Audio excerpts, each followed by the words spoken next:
उठाना पड़ा है, सांस्कृतिक सामाजिक नुकसान उठाना पड़ा है, तो सबसे ज्यादा इन अंतर्राष्ट्रीय संधियों के कारण ही है। एक बार तो इन अंतर्राष्ट्रीय संधियों के एक मकड़ जाल में फंसकर हम अपनी पूरी आजादी गंवा चुके हैं, अपनी स्वाधीनता हम खो चुके हैं, अपना स्वराज्य, अपना तंत्र सब कुछ लुटा चुके हैं। अगर इतिहास में बात करूं तो सबसे पहली अंतर्राष्ट्रीय संधि भारत ने जो की थी वो अंग्रेजी ईस्ट इंडिया कंपनी के साथ थी, जिसके दस्तावेज उपलब्ध हैं, जिन्हें हम पढ़ सकते हैं, देख सकते हैं, समझ सकते हैं। वर्ल्ड ट्रेड ऑर्गेनाइजेशन की जो संधि है, जिसमें किसानों के लिए यह कहा गया है कि भारत की सरकारें किसानों को मदद नहीं करेंगी, तो अमेरिका की सरकारें किसानों को क्यों मदद करें? अगर भारत के किसानों को सब्सिडी नहीं दी जा सकती WTO की शर्तों के आधार पर, तो अमेरिका के किसानों को सब्सिडी क्यों मिलनी चाहिए? आपको मालूम है, अमेरिका का किसान $100 का उत्पादन करे तो सरकार की तरफ से $400 की मदद मिलती है उसको। यूरोप का किसान अगर $100 का उत्पादन करे तो यूरोप की सरकारें अपने किसानों को $400 की मदद करती हैं। अगर अमेरिका की सरकारें, यूरोप की सरकारें $100 के उत्पादन पर $400 किसानों की मदद कर सकती हैं, तो भारत की सरकारें क्यों नहीं कर सकती? ₹100 उत्पादन पर ₹400 की मदद किसानों की हम क्यों नहीं कर सकते?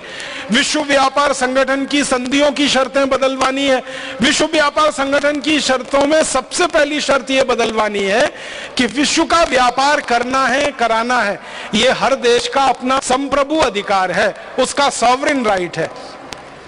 कोई देश की संसद क्या कानून बनाए, क्या कानून ना बनाए, यह उस देश की संसद का संप्रभु अधिकार है। WTO यह कैसे तय कर सकता है कि आपको यह कानून बनाना चाहिए, दूसरा नहीं बनाना चाहिए? WTO हमारी सरकार की सरकार नहीं हो सकता, कोई सुपर गवर्नमेंट वो नहीं बन सकता। इसलिए ये संधि में से इस शर्त को निकलवाना चाहिए। हमारे भारत के नागरिक ब्रिटेन में जाते हैं तो उनके साथ विदेशियों का ही व्यवहार होता है, वो अपने स्वदेशी नागरिक जैसा व्यवहार हमसे नहीं करते, तो हम क्यों करेंगे दूसरों के साथ? तो भारत के लिए ही सारा कुछ है और दूसरों के लिए कुछ नहीं है। तो ऐसी अन्यायपूर्ण, पक्षपातपूर्ण जो संधियां हैं, वो WTO की हो, वो वर्ल्ड बैंक की हो, वो IMF की हो, वो CTBT की हो, वो NPT की हो, वो चाहे कार्बन उत्सर्जन की ट्रीटी हो, दुनिया की कोई भी ऐसी संधि हमें मंजूर नहीं है जो हमारे साथ पक्षपात करती है और दूसरे देशों को हमारा शोषण करने का अधिकार देती है। तो सारे भारत में हमें ये अभियान चलाना है, इन अंतर्राष्ट्रीय संधियों के खिलाफ पूरे देश में एक माहौल बनाना है। जब तक पूरे देश में कोई माहौल नहीं बनेगा, तब तक इन संधियों को संसद से हम निरस्त नहीं कर पाएंगे।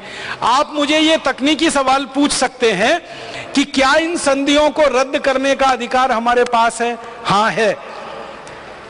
हमारे देश की संसद को ये सारी संधियां रद्द करने का अधिकार है। हम WTO की संधि हमारी संसद से रद्द कर सकते हैं, विश्व बैंक की संधि रद्द कर सकते हैं, अंतर्राष्ट्रीय मुद्रा कोष की कर सकते हैं, किसी भी संधि को हमारी संसद रद्द कर सकती है। यह संसद का सार्वभौम अधिकार है। बस बात इतनी सी है कि संसद में इस विचार को लेकर पहुंचने वालों का बहुमत चाहिए, बाकी संसद कुछ भी कर सकती है। बार बार भारत दुनिया के देशों का गुरु रहा है, बार बार भारत दुनिया में विश्व गुरु का स्थान पाता रहा है, बार बार भारत दुनिया की लीडरशिप करता रहा है। शांति के लिए हो या युद्ध के लिए हो, हमने नेतृत्व किया है पूरी दुनिया को और हमने नेतृत्व दिया है। तो आने वाले समय में भी भारत ही नेतृत्व करेगा और भारत इन 70-80 देशों को रास्ता दिखाएगा, रास्ता बताएगा। अब भारत में ये काम जो करेगा वो आप सब करेंगे, हम सब करेंगे। हमारा संगठन भारत स्वाभिमान, आपका संगठन भारत स्वाभिमान, हम सबका संगठन भारत स्वाभिमान। आप सभी का आभार व्यक्त करता हूं, धन्यवाद देता हूं, ईश्वर से प्रार्थना करता हूं कि हमको शक्ति मिले, साहस मिले और हम ये काम में यशस्वी हों। हमारी विजय हो, हमारी जय हो। बहुत बहुत धन्यवाद। हमारे मन में बचपन से जो एक बात घुसाई जाती है, बिठाई जाती है या पढ़ाई जाती है, वो ये कि दुनिया में भारत सबसे ज्यादा पिछड़ा हुआ देश रहा। फिर पढ़ाया जाता है, बताया जाता है कि दुनिया में सबसे ज्यादा गरीब देश भारत रहा।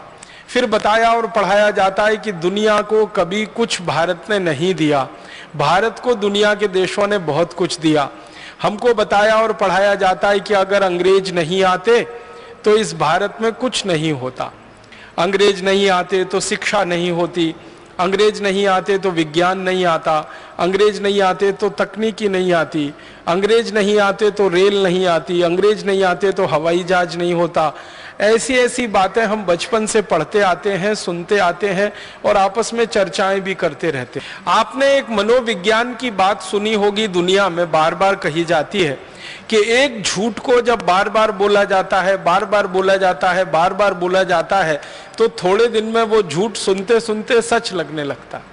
अंग्रेज लोग बताते हैं कि उन्होंने सबसे पहले बर्फ 18वीं शताब्दी में बनाई, हमने उनसे 1000 साल पहले बर्फ बनाई थी।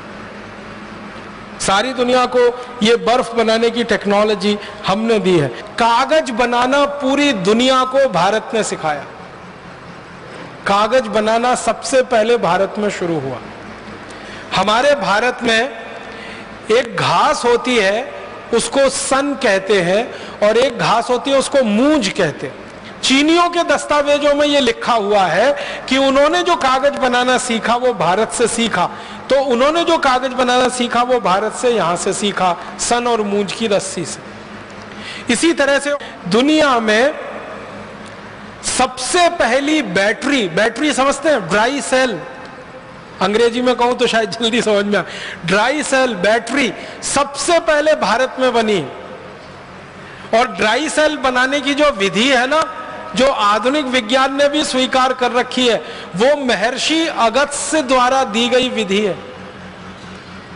महर्षि अगस्त्य ने सबसे पहली ड्राई सेल बनाई थी और उसका विस्तार से उनका वर्णन है अगस्त्य संहिता में। पूरा ड्राई सेल बनाने की टेक्नोलॉजी, पूरी तकनीक उन्होंने दी है, और हम में से कई लोगों ने उस तकनीक से बना के देखा है और ड्राई सेल बनता है, और हजारों वर्ष पहले की वो तकनीक है। ये जो सिंधु घाटी की सभ्यता का अगर आप इतिहास पढ़ेंगे तो आज से 3-3.5 हजार साल पहले का इतिहास है।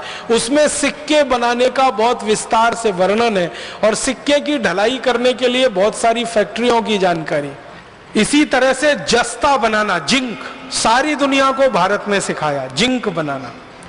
हमसे पहले कोई नहीं जानता था कि जस्ता कैसे बनता है, जिंक कैसे बनता है। और 13वीं शताब्दी में भारत में एक पुस्तक लिखी गई, उसका नाम था रस रत्न समुच्चय।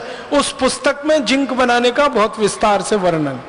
पारा बनाना सारी दुनिया को हमने सिखाया। मरकरी जो सबसे मुश्किल है, सबसे जटिल है, वो पारा बनाने का चरक संहिता में बहुत विस्तार से वर्णन है, और रस रत्न समुच्चय में भी बहुत विस्तार से वर्णन।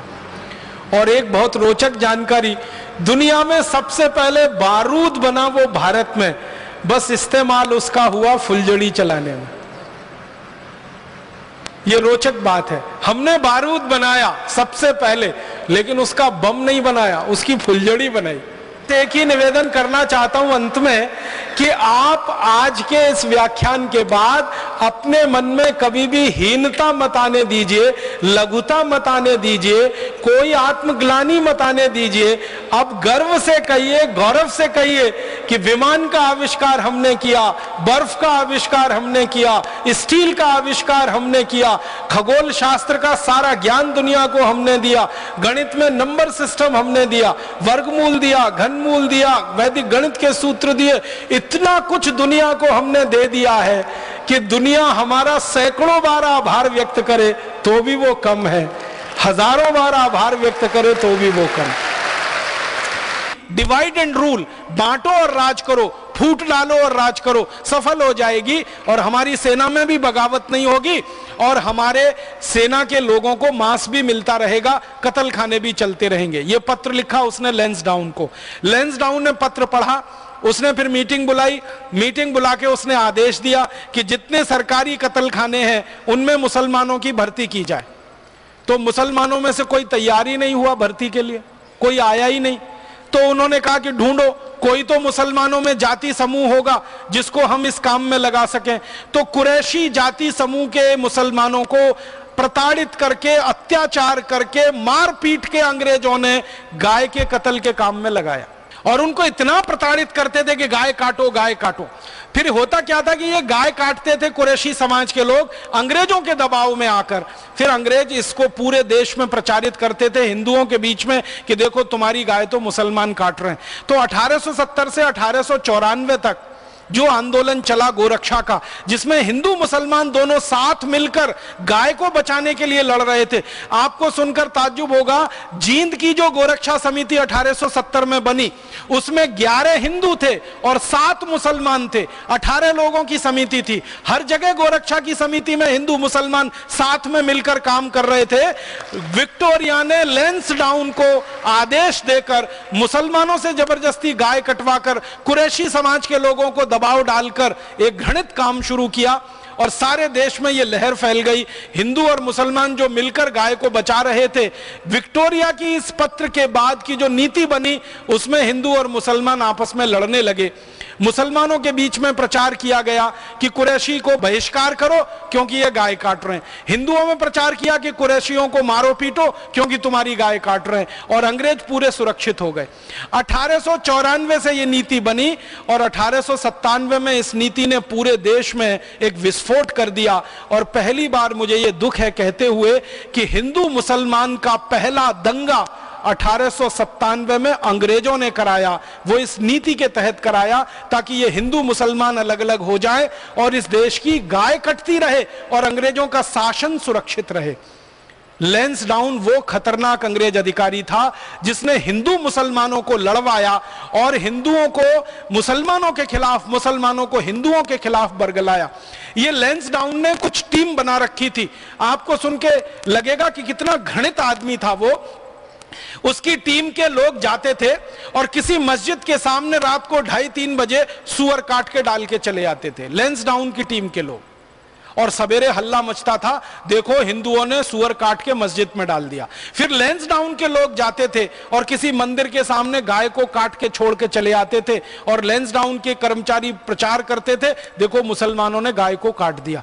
इस तरीके से दंगा भड़काया। और 1897 में जो दंगा भड़का इस देश में, वो दंगा भड़कते भड़कते 1905 तक इतना खतरनाक हो गया कि अंग्रेजों ने हिंदू और मुसलमानों के आधार पर देश का विभाजन करने का तय कर लिया और बंगाल राज्य को पूर्वी बंगाल और पश्चिमी बंगाल में बांट दिया।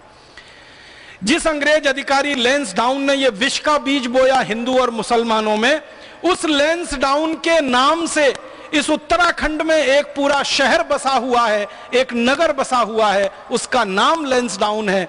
आत्मा को दुख होता है, कष्ट होता है, क्रोध आता है कि लैंसडाउन ने हिंदू मुसलमानों को लड़ाया।